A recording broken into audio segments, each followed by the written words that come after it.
You'll hear two teachers discussing a school trip. First, you have some time to look at questions 1 to 6. Now listen carefully and answer questions 1 to 6. Oh, there you are, Paul. Do you have a few minutes? Can we think about this year's school trip? Hi, Jean. Yes, of course. Have you got any ideas? I've been looking through some information, and I've brought a few leaflets with me. Here you are. Okay, thanks. Just remind me when the trip is. Next Friday. We'll be leaving at 9 and be back here at around 4, so we've probably got time to visit a couple of places. Let's see. What leaflet have you got there? Central Gardens. Looks like a nice place. It's open from 9 until 6, so we could go there anytime we wanted, really. What about there in the morning and then somewhere else in the afternoon? Farmers Market would be an option first as well, at least until they close at 1. Or we could try Grey Castle. That should be possible in the morning or in the afternoon. Oh, hang on. That's at the weekend. The last admission is at noon on weekdays. Greenhall says the same thing. Queen's Park opens at 8, so we could go there first. Or, according to these times, we could go there on the way back to school, because they don't close the gates until sunset during the week. Okay, that gives us a few options. We went to Queen's Park a couple of years ago, didn't we? I seem to remember that the pupils really enjoyed it. It'd be nice to go somewhere new as well. I've seen groups from other schools going around Grey Castle. So have I. But then again, maybe we should play it safe and go to Green Hall. At least we've got experience of taking classes round there. Farmers Market is popular with other schools, though, so it must be interesting. It'd be good to go somewhere where someone can show the pupils around, explain things to them. I've been on a tour around the castle, and they do a really good job. I think they have guides at the hall, too, don't they? It says here that they used to, but don't anymore. You can get shown round Central Gardens, though. I think we'd have to do any explaining if we took the pupils to the market or the park. That wouldn't be a problem, though. No, and at least those two would be free, wouldn't they? I think all the others charge, and we'd have to get the parents to pay some money. I'm sure they wouldn't mind paying if it was a small amount. Let me check the leaflets. There's a special price for large groups at Grey Castle. Oh, but you can get into Central Gardens for nothing. Right. Oh, I've just thought of something. We wouldn't need to book anything if we were going to Queen's Park, but what about the other places? Central Gardens say you need to let them know if there are more than 10 people in your group, which would include us. The same at Grey Castle. Farmers Market says you can just turn up, and so does Green Hall. Right. Well, I suggest we take the pupils to Grey Castle for a tour in the morning. How does that sound? Yes, sounds good. We should contact them to book it as soon as possible. In the afternoon, we can do something a bit more relaxed at the park, and we'll have to think about going to Green Hall another year. Shame Farmers Market isn't open, but we can't change the day. So that's a decision then. Now, let's think about what we're going to get the pupils to do. It's a school trip, after all, and we should give them some work to do. Before you hear the rest of the talk, you have some time to look at questions 7 to 10. Now listen and answer questions 7 to 10. I think they should know something about the place before they go. That way they know what they're looking at, and they'll be able to write about it better when they get back. I'll put some information together to look at home and give them copies after the next lesson. Good idea. I'll write something for them to do as they're going round the place. We did a quiz last year, and that worked really well. I'll do the same kind of thing this time. Okay. Now, what about the travel arrangements? How are we getting there? What do you think? I remember one year Mrs. Jackson took her group by bus, and that was a complete nightmare. It's quite a long way, isn't it? We could hire a coach for the day, which is what we usually do, or there's the train. It's rush hour, though, isn't it? So it'll be really crowded. And it'll be more convenient for the rest of the day if we've got our own transport. Yes, we'll do that then. Anything else? Oh, we need to let the parents know what's happening. We could ask the office to call everyone. It would take too long with so many. I know when we send a letter home, there are always a few pupils who lose it, but not all the parents have email yet, so I don't think we have any choice, really. I'll write something and take it to the school office this afternoon. Right. I'll go and tell the pupils the good news.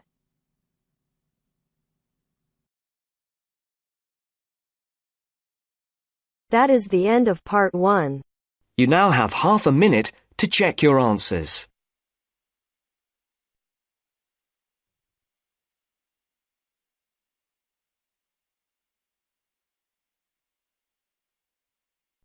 Now turns to part 2.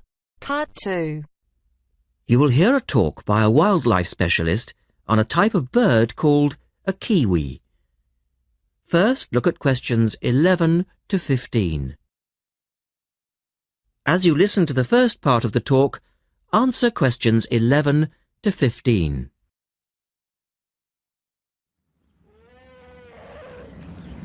Ladies and gentlemen, welcome to Auckland Zoo on this sunny Sunday afternoon and to our special Kiwi fundraising event. My job is to tell you all about the amazing little kiwi, and your job, hopefully, is to dig deep in your pockets.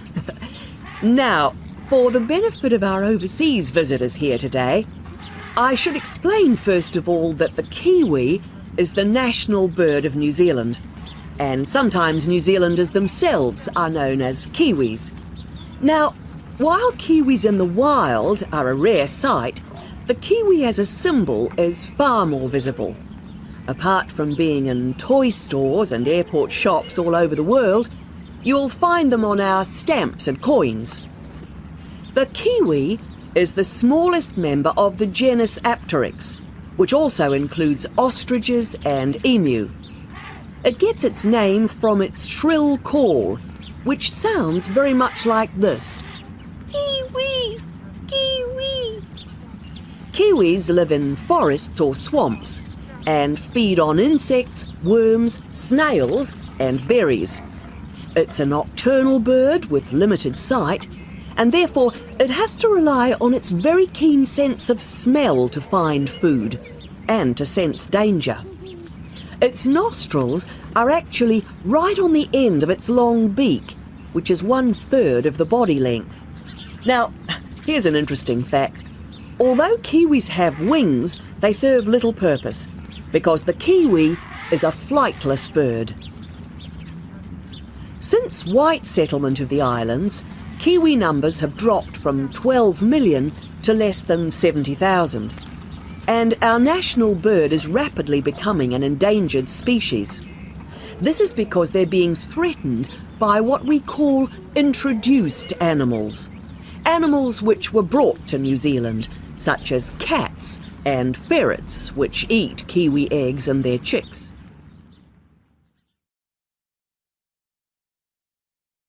Now look at questions 16 to 20. As the talk continues, answer questions 16 to 20. And so we have launched the Kiwi Recovery Programme in an all-out effort to save our national bird from extinction. There are 3 stages to this programme. Firstly, we have the scientific research stage. This involves research to find out more about what kiwis need to survive in the wild. Then secondly, we have the action stage. This is where we go into the field and actually put our knowledge to work. We call this putting science into practice. And then we come to the 3rd stage, the global education stage. By working with schools and groups like yourself, as well as through our award-winning Kiwi website, we're hoping to educate people about the plight of the Kiwi. As part of the action stage, which I just mentioned, we've introduced Operation Nest Egg, and this is where your money will be going. It works like this. It's a 3-stage process. First of all, we go out to the kiwi's natural habitat and we collect kiwi eggs. This is the tricky part, because it can be very difficult to find the eggs. Then, in safe surroundings, away from predators, the chicks are reared. Now, this can be done on predator-free islands or in captivity. They're reared until they're about 9 months old, at which stage the chicks are returned to the wild. So far, it's proving successful. And since we started the program, some 34 chicks have been successfully raised this year, and their chances of survival have increased from 5 to 85%. However, it's not time to celebrate Kiwi survival just yet. About 95% of Kiwi chicks still don't make it to 6 months of age without protection, which is why Operation Nest Egg is so important. And we ask you to give generously today.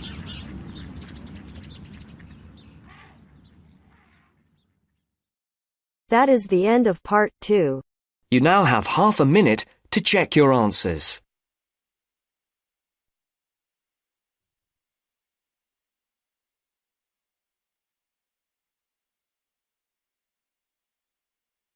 Now turns to part 3. Part 3.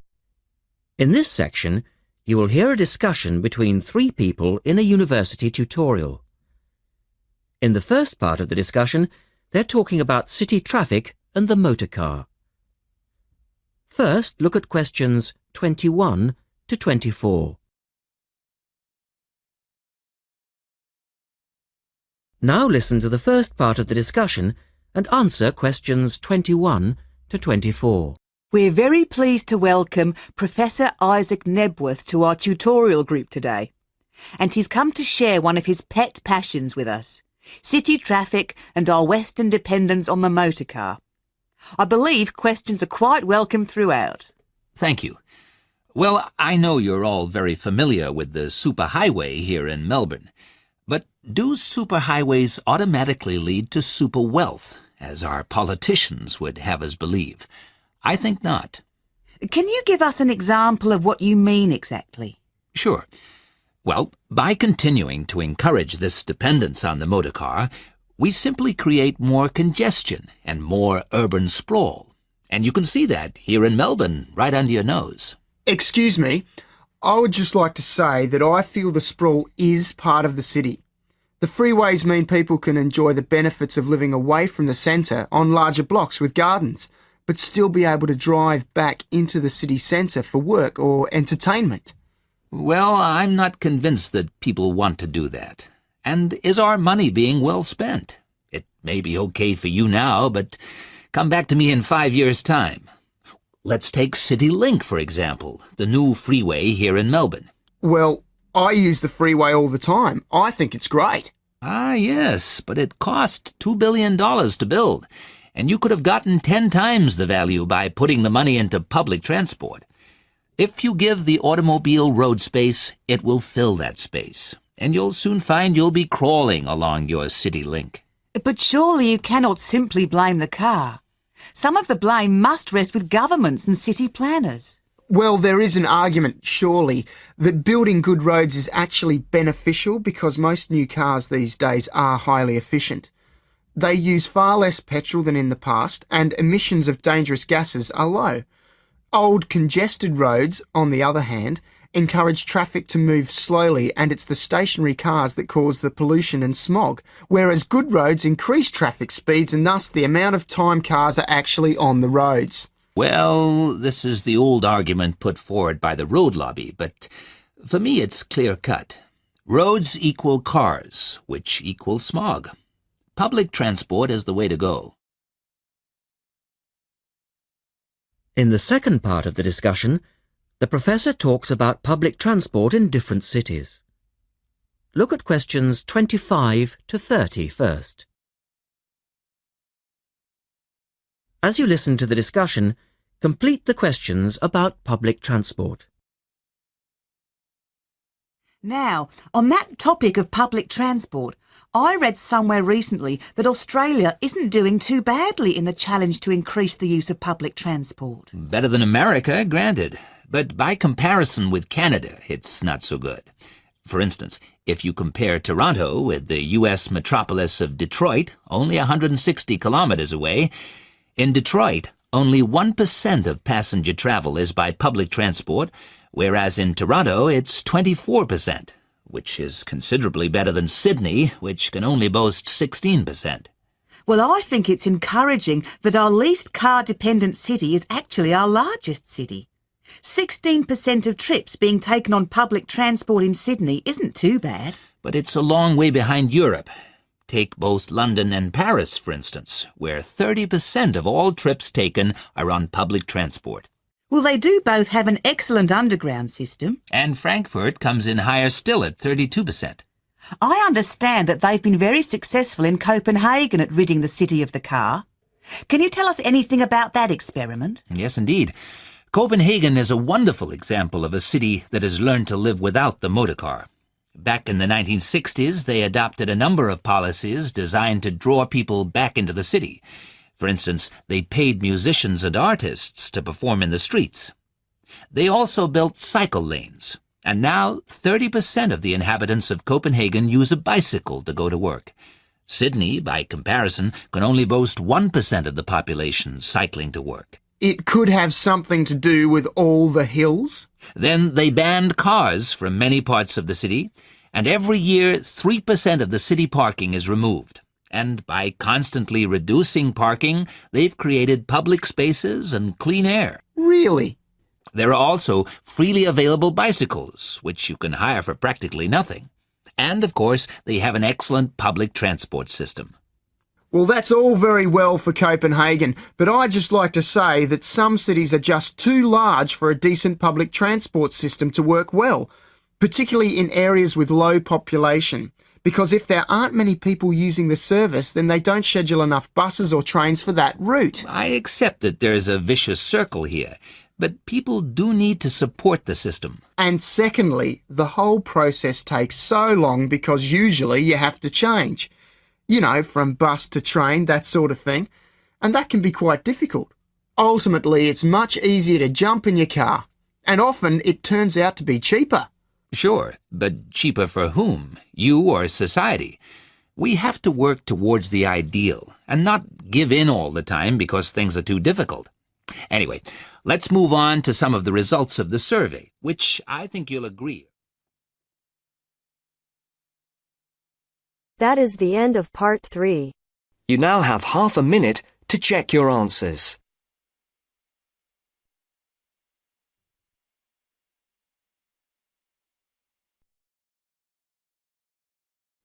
So, having seen that the 6-term system has passed the test of cost-effectiveness, we can move on to the educational aspects of this arrangement. Firstly, all the terms would be approximately the same length. Instead of terms up to 13 weeks, which we have now, there could be a repeating pattern of 7 weeks of term time plus 2 weeks of vacation. This would be repeated 6 times per year. How does this affect the effectiveness of the educational provision? The most noticeable result would be that the very long summer holiday would be reduced in length. This byproduct of the 6-term system could be beneficial. There's plenty of evidence of huge learning loss by pupils during the summer holidays. By learning loss, we mean the amount that pupils forget or lose during a holiday break. Ashley carried out a number of analyses which showed this conclusively. He investigated 39 studies examining the effects of summer holidays on standardized test scores. His analyses indicated that summer learning loss equaled 2 weeks to 7 weeks of instruction. On average, children's test scores were 3 weeks lower than when they left school in the previous term. He also found differences in the learning loss effect according to subject. The subjects he analysed were reading, writing and maths, and he found that the effect was greatest in maths and reading. Furthermore, although all social groups experienced roughly similar learning loss in the field of maths, the studies found that disadvantaged children showed even greater losses in reading skills. So, the problem of learning loss in traditional schools is clear. However, the results of studies into the six-term system and learning loss are ambiguous. Marchmont found that pupils in six-term schools maintained their test scores after the shorter holiday period.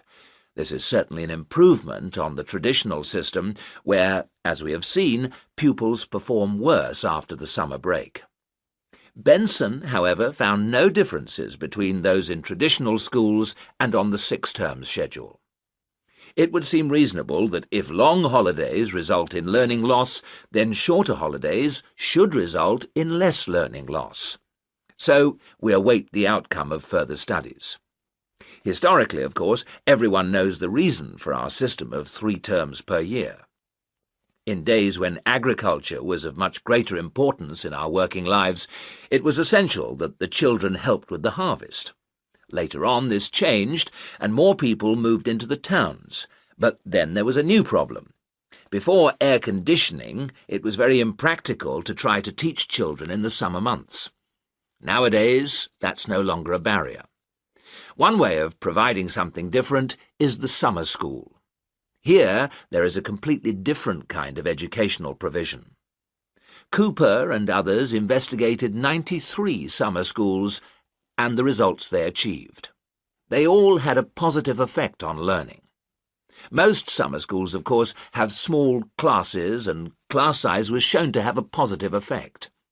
Additionally, summer school children usually benefit from a great deal of parental support, not least because payment of fees is involved, and this, as so often, was shown to produce very good outcomes.